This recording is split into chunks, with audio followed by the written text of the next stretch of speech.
আমি প্রতিনিয়ত নানা রকম ইনফরমেশন সহ বিভিন্ন রকম ভিডিও আপনাদের সামনে উপস্থাপন করে থাকি।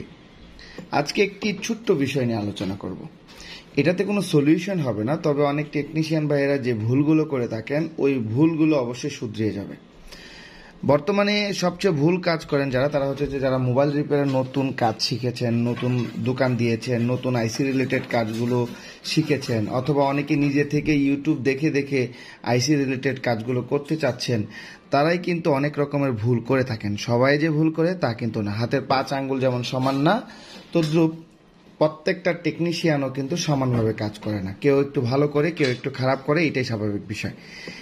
এখানে যে মোবাইলটা দেখতে পাচ্ছেন এটা একটা রেডমি নোট 9 একটি মোবাইল। আর এই মোবাইলটার সমস্যা ছিল নেটওয়ার্ক সমস্যা। মোবাইলটার 4G কাজ করে না, 3G এবং 4G কাজ করে না, অনলি 2G নেটওয়ার্ক কাজ করে। তো এই মোবাইলটার স্টিলের প্যানেল খোলা হয়েছে নেটওয়ার্কের কাজ করার জন্য।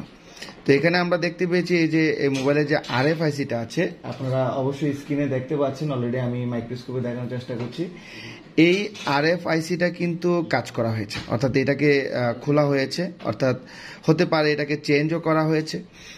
তো এটাকে উঠাতে গিয়ে বা চেঞ্জ করতে গিয়ে আমার মনে হচ্ছে এখানে কয়েকটা কম্পোনেন্ট মিসিং হয়ে গিয়েছিল। আর এখানে এই কম্পোনেন্ট মিসিং হয়ে যাওয়ার কারণে এখানে লক্ষ্য করেন এখানে যে কোনো একটা কম্পোনেন্ট মিসিং হয়ে গেছে, আর এটাকে একটা তারের মাধ্যমে ডাইরেক্ট করে দেওয়া হয়েছে, অর্থাৎ জাম্পারিং করে ডাইরেক্ট করে দেওয়া হয়েছে। এখন কথা হলো, এই যে এখানে ডাইরেক্ট করে দেওয়া হলো, এখানে কি ছিল? এখানে কি রেজিস্টর ছিল, ক্যাপাসিটার ছিল, কয়েল ছিল, ডায়োড ছিল, কি ছিল এখানে? এবং কোন কম্পোনেন্টটা আমরা চাইলে এভাবে ডাইরেক্ট জাম্পার করে দিতে পারবো, এই বিষয়গুলো কিন্তু আমাদের জানা অত্যন্তই জরুরি, যেগুলো একটা নতুন টেকনিশিয়ান ভাই বুঝেন না। অনেকে কাজ শিখেছেন, হঠাৎ করে যখন কাজ করতে যাচ্ছেন বিষয়গুলো মনে থাকে না। আবার অনেকেই দেখা যায় যে ইউটিউব দেখে কাজ শিখে দোকান দিয়ে ফেলেছেন, তারাও এই বিষয়গুলো বুঝেন না। দেখুন, আমি অন্য একটা মোবাইল সার্কিটে আপনাদেরকে দেখাই। সেম আর একটা মোবাইল সার্কিট আমার কাছে আছে। এই মোবাইলটা যখন কাস্টমার আমার কাছে কাজ করতে নিয়ে আসছে, আমি খোলার পরে এখানে দেখতে পেলাম এখানে এই কম্পোনেন্টটাকে ডাইরেক্ট করে রাখা হয়েছে। আমি এখানে আরেকটি মোবাইল সার্কিট আপনাদেরকে দেখাই। এই মোবাইলটার সিপিইউতে প্রবলেম আছে। তো এই মোবাইল সার্কিটটাকে আপনাদেরকে একটু দেখাই, আপনারা একটু লক্ষ্য করুন। এখানে যেই কম্পোনেন্টটাকে এভাবে ডাইরেক্ট করে দেওয়া হয়েছে, আপনি এই জায়গার মধ্যে দেখেন এই যে কম্পোনেন্টগুলো, এগুলো কিন্তু লম্বিভাবে আছে, আর এটা কিন্তু দেখেন কিভাবে দেওয়া আছে। অর্থাৎ প্রথম কথা হলো, এখানে যখন যে কম্পোনেন্টগুলো মিসিং হয়ে গেছে, ওই কম্পোনেন্টগুলোকে উল্টাপাল্টা লাগানো হয়েছে। ছিল এভাবে লম্বিভাবে, এই যে লম্বিভাবে, আর দেওয়া হয়েছে কিভাবে দেখতে পাচ্ছেন, কাট করে দেওয়া হয়েছে। এখানে এই যে এই পয়েন্টটা এবং এই পয়েন্ট, এই দুইটাকে ডাইরেক্ট করে দেওয়া হয়েছে। দেখুন, এখানে যে দুইটা কম্পোনেন্ট দেখতে পাচ্ছেন, এই দুইটা কম্পোনেন্টই কিন্তু ক্যাপাসিটার। আর এখানে এই দুইটা ক্যাপাসিটারের পরেই কিন্তু একটা রেজিস্টর দেখতে পাচ্ছি, এরপরে আবার সিরিয়ালে 3টা ক্যাপাসিটার। একটা মোবাইল সার্কিটের মধ্যে ক্যাপাসিটার সবচেয়ে বেশি যেভাবে থাকে সেটা হচ্ছে যে প্যারালালে, এক পাশে পজিটিভ আর এক পাশে নেগেটিভ। তো এখানে বেশিরভাগ ক্ষেত্রে ক্যাপাসিটারগুলো পজিটিভ আর নেগেটিভে থাকে, অর্থাৎ প্যারালালে লাগানো থাকে। আর কিছু কিছু ক্যাপাসিটার আছে যেগুলো সিরিজে থাকে।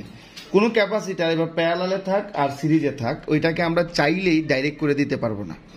কোনো ক্যাপাসিটার মিসিং হয়ে গেলে এটা যেই মানের ক্যাপাসিটার, ওই মানেরই একটা ক্যাপাসিটার পুনরায় আমাদেরকে লাগাতে হবে। আমি চাইলে আবার যে কোনো একটা ক্যাপাসিটার লাগাতে পারি না। যারা ক্যাপাসিটার মান নির্ণয় করতে পারেন না বা ভ্যালু চেক করতে পারেন না, তারা চাইলে কি করতে পারেন, এরকম সেম সাইজের ক্যাপাসিটার লাগাতে পারেন। কিন্তু ক্যাপাসিটারের জায়গায় আপনি রেজিস্টর লাগালে হবে না, রেজিস্টরের জায়গায় ডায়োড লাগালে হবে না, কয়েল লাগালে হবে না। যেখানে যেটা ছিল ওইটাই আমাদেরকে লাগাতে হবে।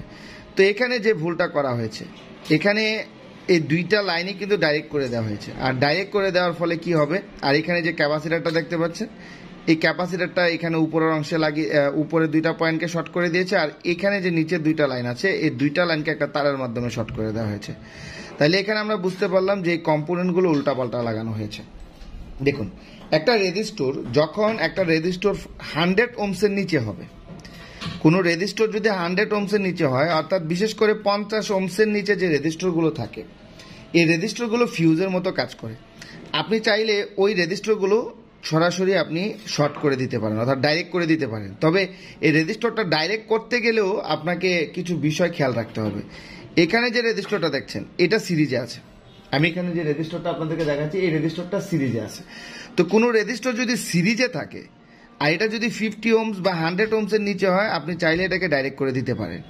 কিন্তু কোনো রেজিস্টার যদি এরকম হয় যে প্যারালালে আছে, 100 ওহমসের নিচে হোক বা এর চেয়ে বেশি ভ্যালুর হোক, 1 কিলো, 5 কিলো, 10 কিলো, এরকম ধরনের রেজিস্টার প্যারালালে লাগানো আছে, আপনি চাইলেই প্যারালালে থাকা রেজিস্টারটাকে ডাইরেক্ট করে দিতে পারবেন না।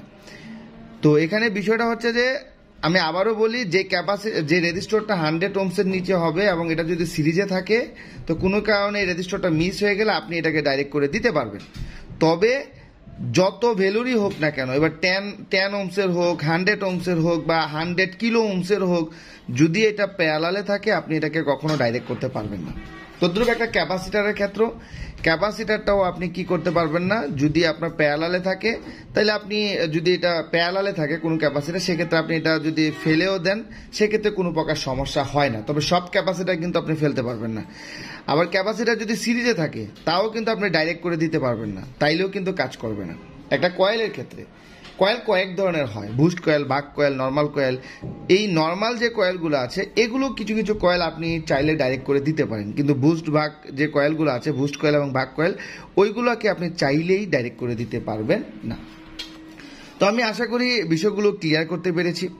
আপনি কোনো আইসি ওঠাতে গিয়ে যদি কোনো কম্পোনেন্ট মিসিং হয়ে যায়, এখানে আমি সর্বোপরি একটা কথাই বলবো, যারা ইউটিউব চ্যানেল দেখে কাজ করার চেষ্টা করছেন বা যারা অলরেডি নতুন কাজ করছেন, তারা এই বিষয়গুলো ভালোভাবে শিখে নেবেন যে একটা কম্পোনেন্ট কখন ডাইরেক্ট করে দেওয়া যায়, কখন একটা কম্পোনেন্ট রিমুভ করে দেওয়া যায়, এই বিষয়গুলো আমাদের ভালোভাবে খেয়াল করতে হবে। আর এখানে আরেকটা জিনিস আপনাদেরকে আমি দেখাই, এখানে দেখুন যে ভাই কাজ করার চেষ্টা করেছে, আমি আপনাদেরকে এখানে একটু দেখানোর চেষ্টা করি। এই যে এই জায়গাটা দেখুন, এখানে এই বুটটা কিন্তু ফুলে গেছে, এই যে বুটটা কিন্তু অলরেডি ফুলা দেখা যাচ্ছে।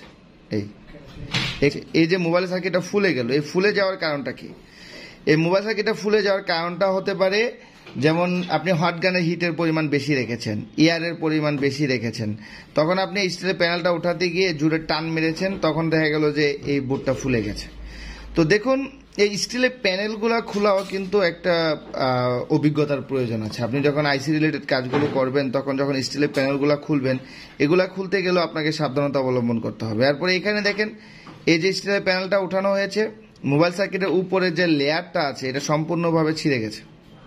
আচ্ছা, এখানে আরেকটা বিষয় দেখেন, এখানে কিছু ডট দেখা যাচ্ছে, মনে হচ্ছে যে এখানে কোনো আইসি ছিল, এই যে এখানে কোনো আইসি ছিল, এটাকে খুলে ফেলা হয়েছে এরকম মনে হচ্ছে, বাট এটা এমসি, এখানে কোনো আইসি ছিল না।